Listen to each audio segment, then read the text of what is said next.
Hi, working problems here. Um, so you got to listen to this answer by Trump, asked by one of the I think policemen or firefighter.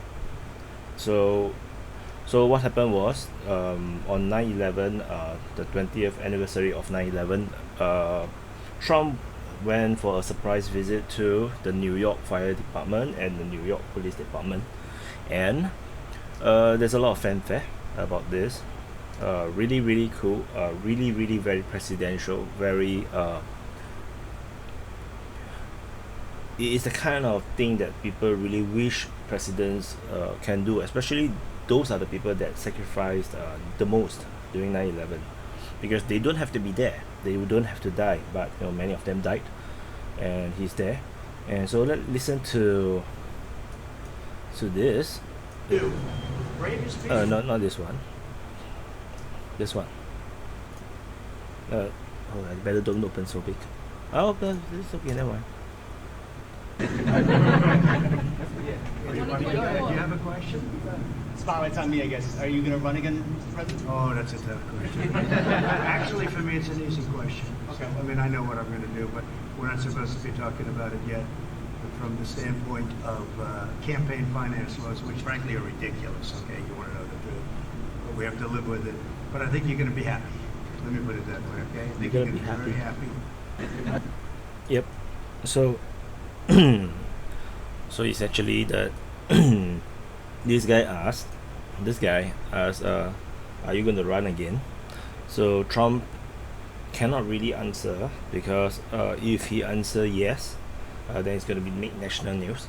But he basically gave an answer is the same as yes. So he said what he From the said. standpoint of campaign finance laws, which frankly are ridiculous, okay? So in terms of campaign financing is kind of ridiculous. So basically he is going to run. Essentially the answer is he's going to run, and they are now making preparations. It's not ready to say announce it yet. They are still handling the campaign financing to fund. But we have to the- live with it.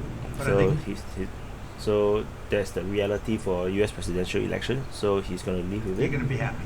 But he said that you're going to be happy. So if you're a Trump supporter, this is as clear and as positive an answer you can expect from Trump at this current moment. And basically the answer is that he's going to run. So the case, I believe that he might not want to say it because there's a midterms coming in, and there's a lot of rumors that he's going to run uh, for Congress, and hopefully become the House leader. So being the House leader means you're third in line to the presidential seat. So should he run and become the House leader for the Republicans, and if they take the House, and that means that he can launch impeachments against Kamala Harris and Joe Biden.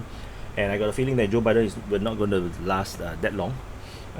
He's probably going to get pulled down before the midterms, given what the Democrats had already planned, and Kamala Harris is likely to become the next president. But then, if Trump becomes the House leader, then the next in line after Kamala Harris will be Donald Trump. And if Trump managed to impeach her, which isn't that difficult kind of thing, got given the feeling how incapable she seems. But who knows? Because there must be a reason why the Democrats want to take down Biden and put Kamala Harris on. So it might be some evil stuff.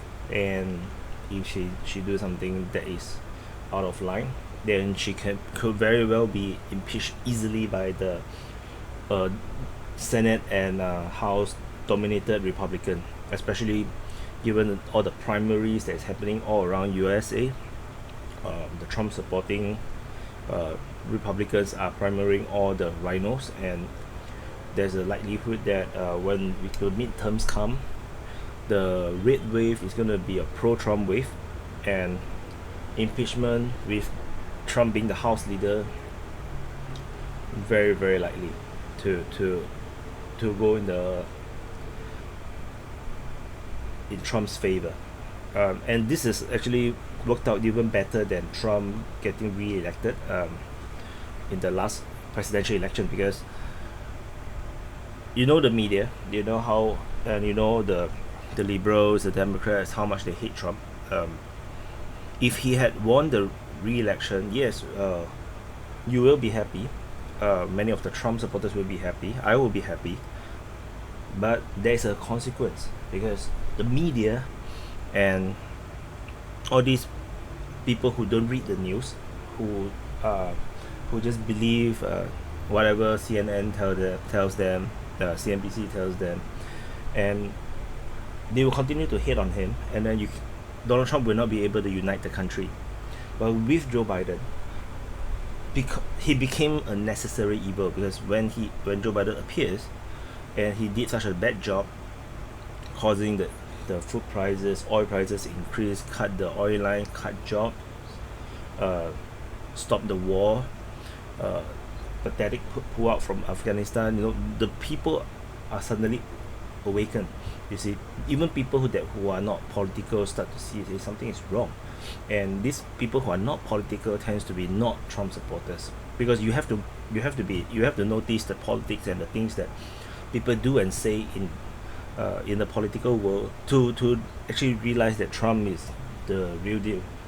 But if you're not aware, then everything is just very surface. Everything is just it's just image and feel good emotions, feelings. Then you're not gonna like Trump, because Trump is not there to make you feel good for most cases, and he makes jokes that only people who are in the know understood and understands. So I think that Biden is that necessary evil that needs to bring people to notice politics and notice what Trump is doing, and this will actually unite the country that we have been seeing how divided it is. So that Biden and Kamala Harris is like the worst people that you can get to be in the White House. Seriously, I don't think there is worse people. I think Bernie Sanders will make a better president, definitely. Even though I don't agree with a lot of the socialist leaning kind of ideas, which I don't think will work. And I don't think Bernie Sanders have the pull power in the political circle to actually get all his ideas done anyway. He have the support of a lot of people, but not the politicians. So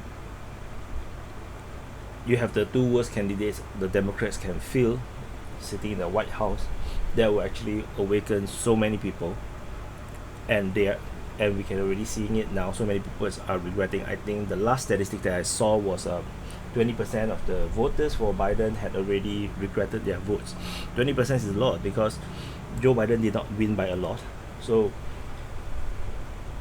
we are going to see a red wave in the midterms, definitely.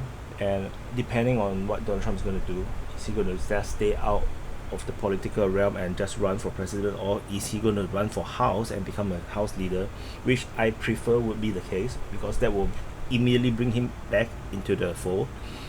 So Donald Trump was going to be back very, very quickly. So he cannot tell the world what he's going to do. From his cryptic answer, I think he have other plans other than just running for president. He's gonna I really believe he's gonna run for the midterms. But anyway, for sure he's gonna run for president. He's gonna become the president again, and hopefully we're gonna see that happen very soon, because the world is collapsing.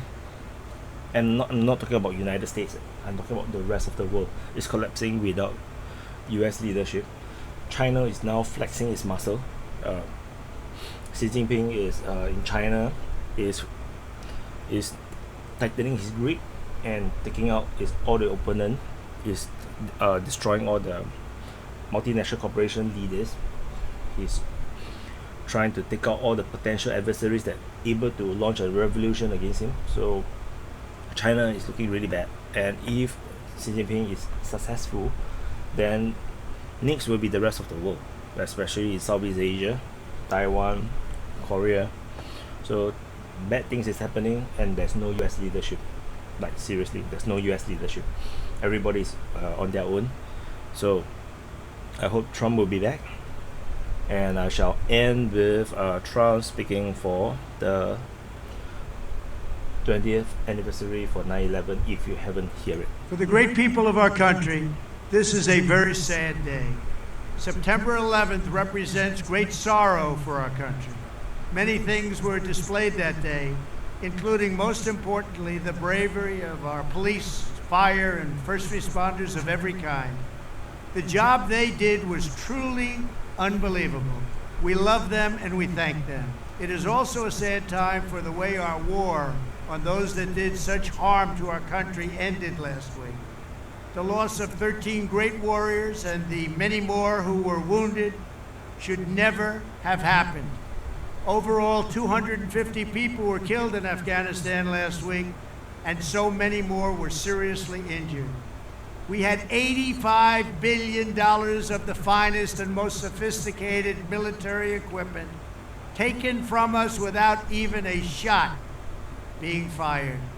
The leader of our country was made to look like a fool, and that can never be allowed to happen. It was caused by bad planning, incredible weakness, and leaders who truly didn't understand what was happening. This is the 20th year of this war, and should have been a year of victory and honor and strength. Instead, Joe Biden and his inept administration surrendered in defeat. We will live on, but sadly our country will be wounded for a long period of time. We will struggle to recover from the embarrassment this incompetence has caused. Do not fear, however, America will be made great again. Yep, Trump is right. Imagine the different scenario that if the US troops are all redrawn and then the Taliban attacks. Before the Taliban attacks, it will be like a victory celebration, for the withdrawal. They could have a big parade in New York City, but that's not the case. Now it looks crap, and then they have to take in like 10 of thousands or 100 of thousands of Afghan refugees, which is going to add on to a lot of social and a lot of financial investment and social problems, and I don't know, like I said, necessary evil. So I see you next time. If you like my video, and do share it, like the video, and subscribe to my channel, and I'll see you hopefully very soon.